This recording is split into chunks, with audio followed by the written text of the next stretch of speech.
up these prepays, because I think a lot of people don't know how. There are some people who are still wrapping their minds around the concept of prepay. I've been using the phrase prepay recently instead of paid in full. I don't know about anybody else's studios, schools, but it seems to give my members a better understanding of what they're really doing. So like paid in full, and then they don't come for a month and they're like, well, you tack that on to the end, right? Because I didn't come to it. No. You prepaid for 12 months and it expires on this month. Makes it easier, at least for some reason, maybe. And was it Maxwell?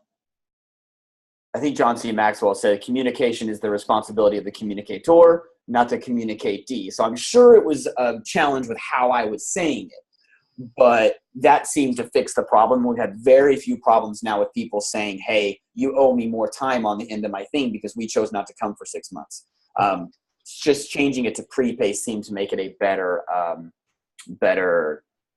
terminology. It was what parents were expecting. So when we say prepay, let me share my screen here and we can. Yeah. I use a similar terminology. I tell them that this is the investment in the program. There's two ways to do it. They can finance the program themselves. If they finance the program themselves, they get a discount. If they have the school finance the program, this is the down payment and the monthly tuition. Right. And see, and that really does make it so easy to communicate that.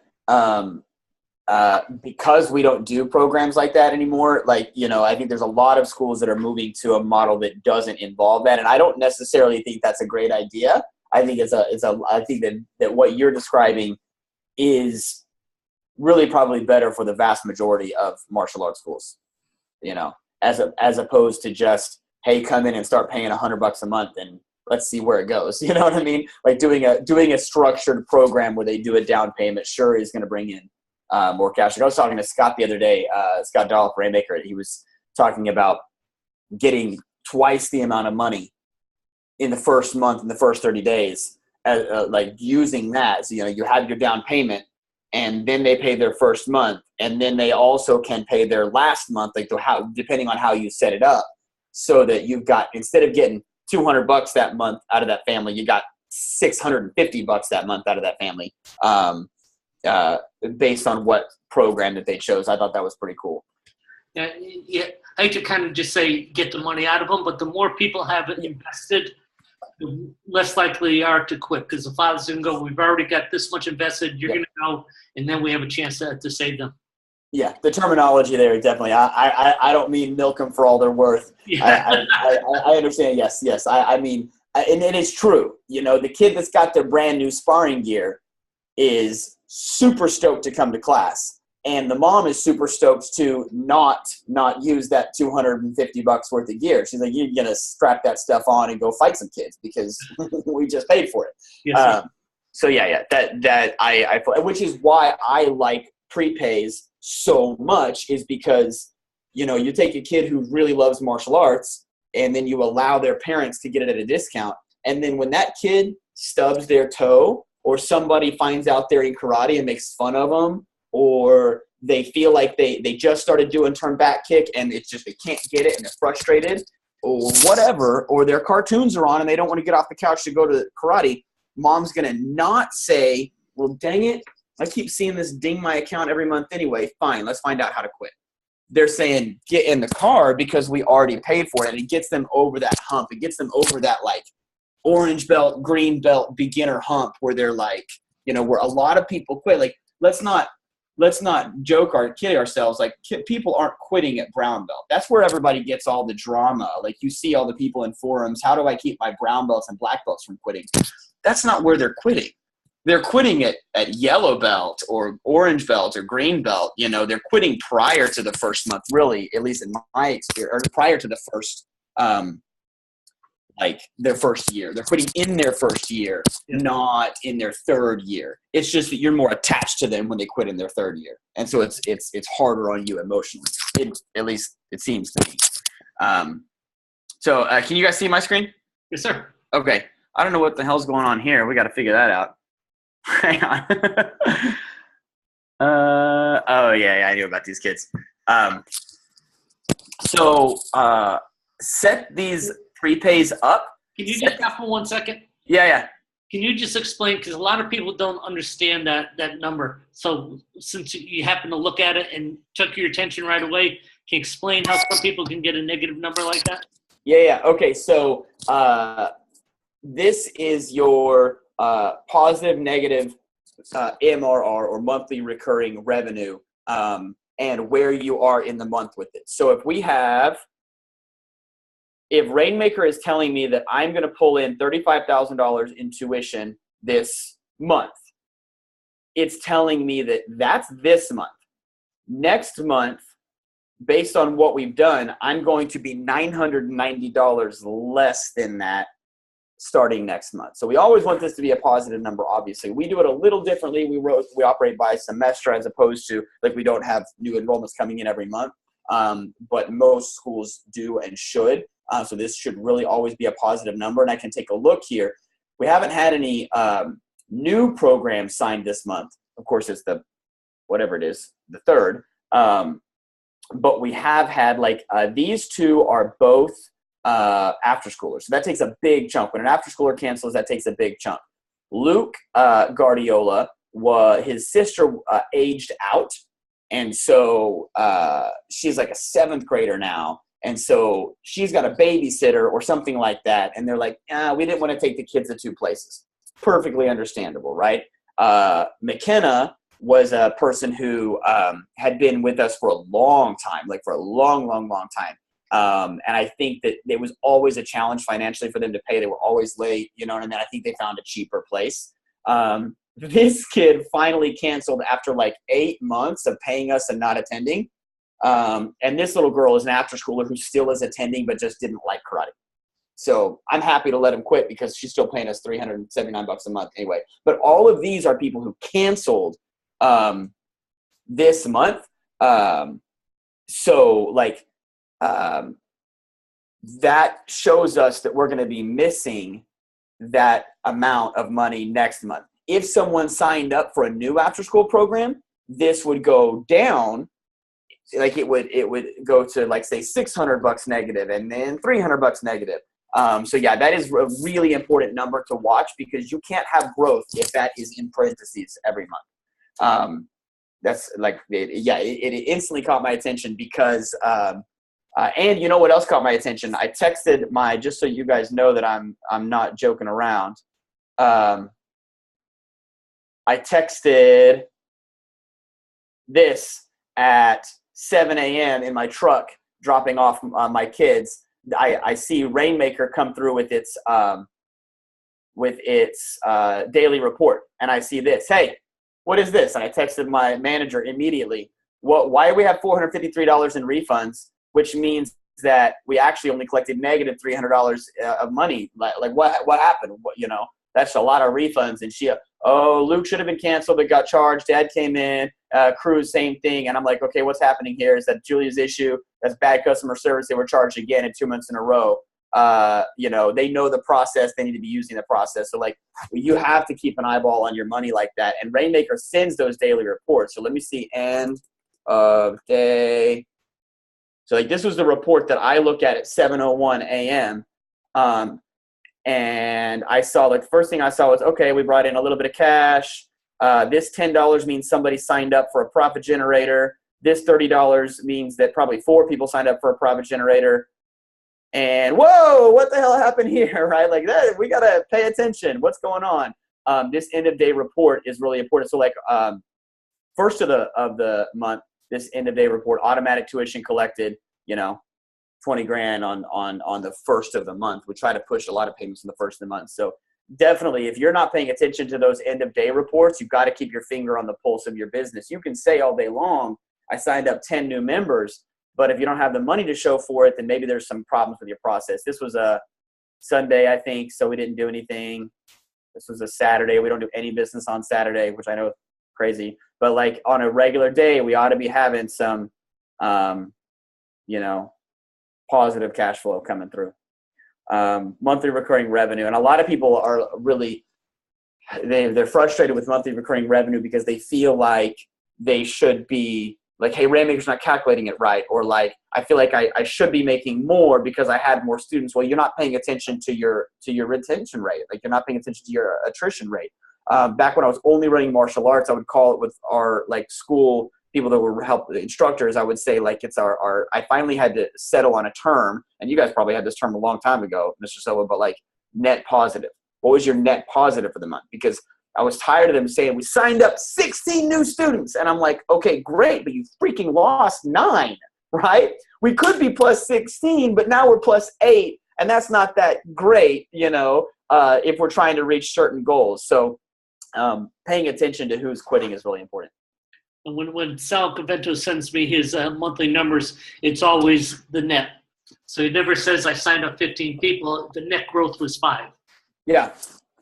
Because if you're just signing up 15 people and losing 10, you're on a freaking hamster wheel. Right. All of the effort and activity of signing those people up makes you feel great, and then it's really easy to ignore the ones going out the back because, okay, well, of course they had soccer. Well, they had soccer, but whatever was happening in your classes wasn't enough to keep them around. Why did they choose soccer over martial arts? Come on, man. Soccer stinks, So, yeah, but all of these things, and then if you don't know, you can set these. If you are attempting to sign up new members every month, you can set these goals in your facility to make sure that you're hitting these things, and it's red right here. So obviously, this killed our retention. Those quits kill. I'm not happy about that. We want it to be way higher than that. So. Yeah, if you're not, I hope everybody is paying attention to their thing. And especially, I scroll all the way down here, and I look at this right here, expired members, which this is a problem as well because this kid just signed up. If you look at this right here, I've been having a problem with our front desk girl accidentally doing this. What's going to happen is, so if you notice, hang on. Let me do this to Noel.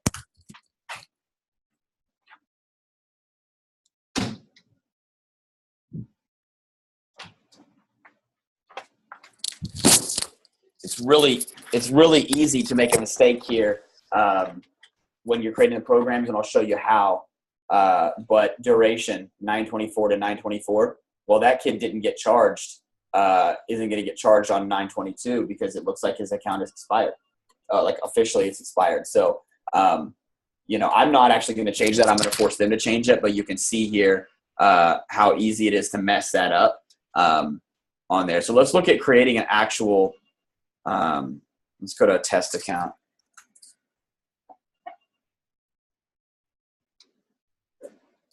So let's say that William Summer Camp program test decides he's going to do a paid in full. We need to have that already set up. And we need to not do it through point of sale. So I know a lot of schools just do it through point of sale. Hey, it's $1,250. Let's do it through point of sale. Well, you can still do it through point of sale, but do it all in one step. So quick actions, go to add new program. And you should have these programs already set up, but you don't have to if you can do it on the fly. The first thing that you're going to want to do is click replaces the current program and starts immediately, because you don't want it to start at the end of a program.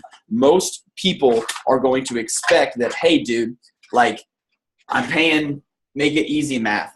I'm paying $100 a month. So over the 12 months of the year, it's going to be $1,200 total. You're telling me I can pay it for $1,000 right now and save, $200. Let's do it. Well, you want that to start officially, immediately. So that replaces the current program and turns all the other programs off and keeps this program.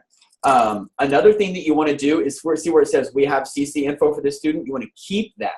And the way to keep that is not to click this paid in full radio button.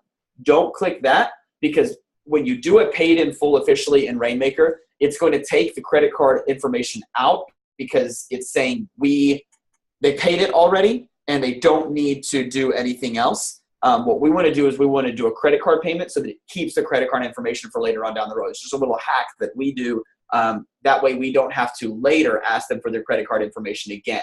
What I have is I have people that every November they sign up for, or they do their prepays. So I don't have to ask them for the credit card info again.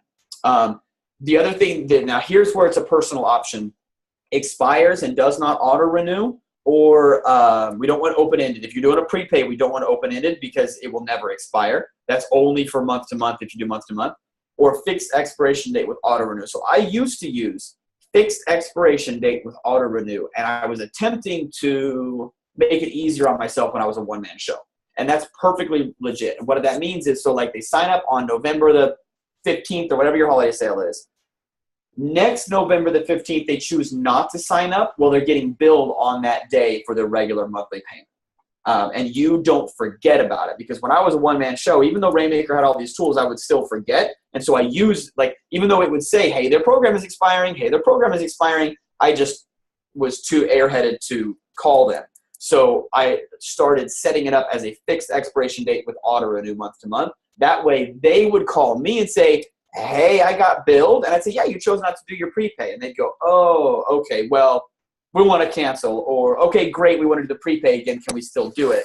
And it put the ball in their court. Nowadays, for better customer service and because I have a bigger team, it's easier for me to do expires and does not auto renew because they pop up on the expiration list. So up to you on whether or not you want to track this as a renewal. If it's a brand new student, no. If it's somebody who's renewing, sure. Helps you with your stats. Basic info. So they have new membership types now. You can call it a yearly membership, like an annual membership if you'd like. You can leave it on monthly membership. It's however you want to do it, depending on whether you want that month to month to start again. Select your program type, of course. So like in this case, I'll just say it's an after school program because that's what we do most of ours on. It's me doing the stuff. It's going to start.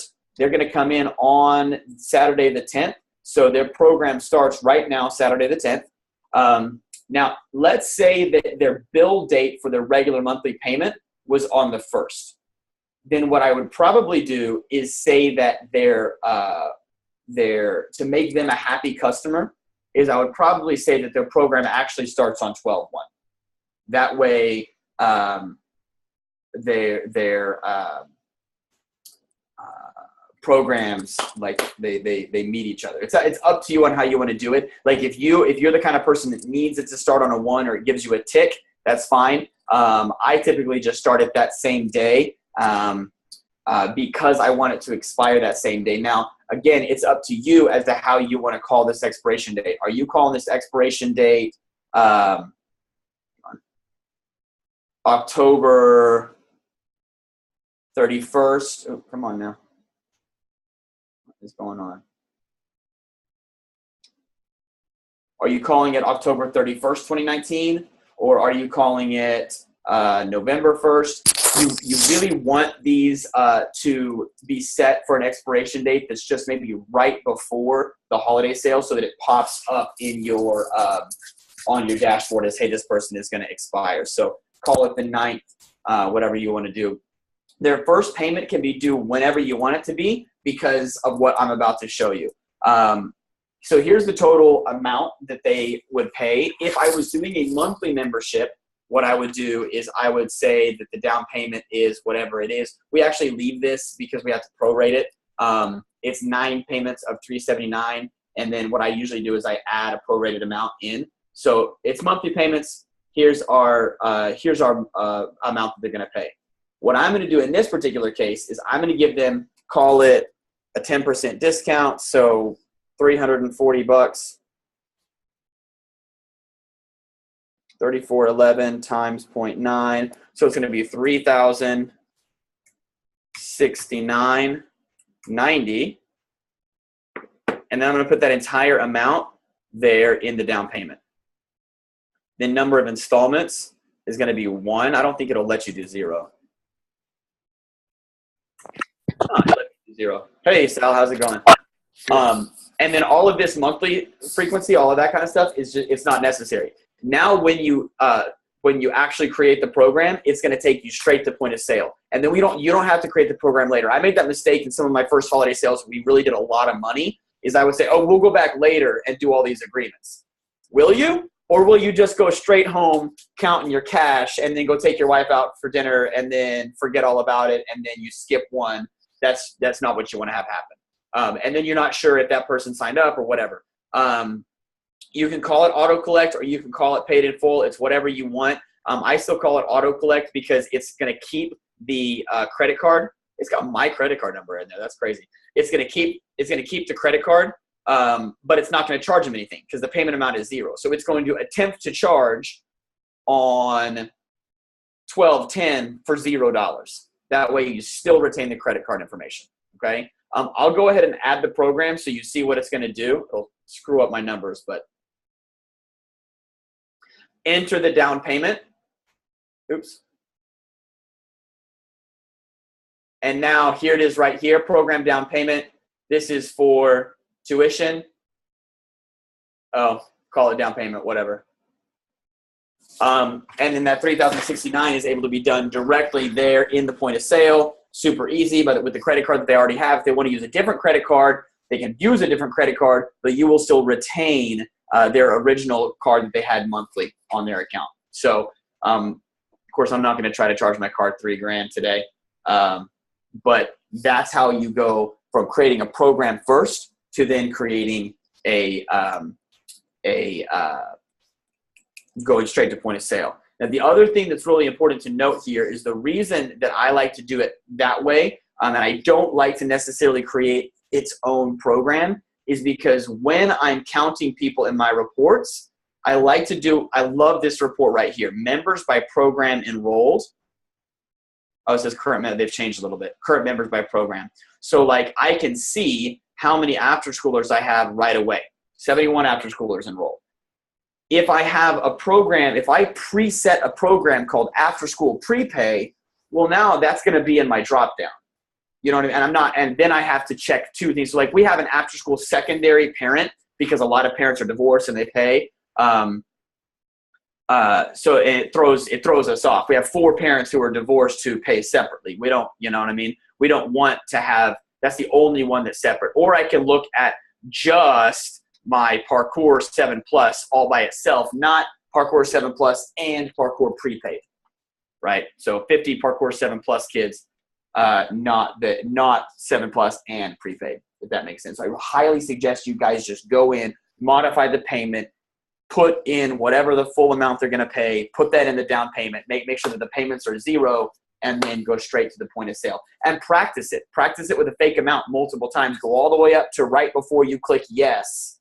You know what I mean? Make sense? Questions? Jason, anything? No, sir. I actually like that. That's a lot easier than we were going around doing like the paid in full and all that kind of stuff, and it created a lot of havoc. Yeah. On the end, so I like that a lot better. I'm going to go over that with my team today. Yeah, and then and you know, you kind of make your own decision as to whether or not, if you wanted to do expired. Let me look at really quickly if you wanted to do expired, and then let's find William Summer Camp Test, who's now an active after school program member. Congratulations, William Summer Camp Test. Let's add him another program. But this time what we'll do, we'll replace the current one, credit card. This time we'll do a fixed with auto renew. And it's all the same information. But at the end, if you look at these renewal details, it's going to say, hey, payment day. Well, their payment day was already on the 10th. So we're going to make their next payment day on the 10th. Or you can say, hey, the parent's like, man, I'm just not sure if I want to pay all this money. Okay, no problem. You know, if it's easier for you, I can even give you an extra month, and we'll not make your payment day until the 25th. So technically, I'm not giving you a month, but I'm giving you a whole chunk of a month extra. How many additional installments? 9999. That's how Rainmaker does unlimited payments, by the way. That's how it does payments forever. So I'm never going to tell a person, we'll do 12 more payments, and then it's going to stop unless there's a specific additional program, right? So I'm going to go 99999. You're paying forever. First payment of the auto renewal is going to be 11/10/19 because I want it to go right away. They choose not to do their paid in full again next year, they're getting billed. So auto renew at $149 monthly on the 25th. This second payment day is only ever used if you select this right here 2 times per month. We do this a lot with after schoolers because, even if you're a two income family, $379 is not a insignificant amount of money for your budget. A lot of times it's easier for parents to split it up $189.50 on the first, $189.50 on the 15th, and it makes it a lot simpler for them. I don't allow people to do that for regular martial arts. No way, man. That just encourages people to not pay their bill. But we're also really hardcore. Like if you skip a bill on after school, if your payment is declined, we call you that first day. And if you don't have a relationship with us already, then hang on, what is going on here? There we go. If you don't have a relationship with us already, you're not going to get any leeway. Like we actually had a parent who was super pissed because it was her third total payment, and her second payment she requested a 5-day grace period, and we granted it, and then she wanted 2 more grace periods, and we're like, no, can't do it, man. We don't know you. You've been here for 3 years and you request 3 payment extensions. That's a different story. So, Very good, sir. Cool, man. And if you guys are setting this up, Jason, like with your team, and it's not, something's not making sense, feel free to message me. Just so that everybody knows, I get messages regularly. Hey, I saw that it's okay to message you. Are you sure? Because we really don't understand this. And most of them are super easy for me to answer. I literally answer from my bed, like, yep, do this, do this, do this. And they're like, oh my God, okay, great. If I can't figure it out, I have access to Rainmaker's client support team where I'm like, hey guys, this isn't working. We'll figure it out. So don't hesitate to ask me. You don't have to wait until the next meeting to ask me something if it's not working. Facebook message me, no problem. Excellent, sir. All right, guys. Have a good day. Thank you. Bye.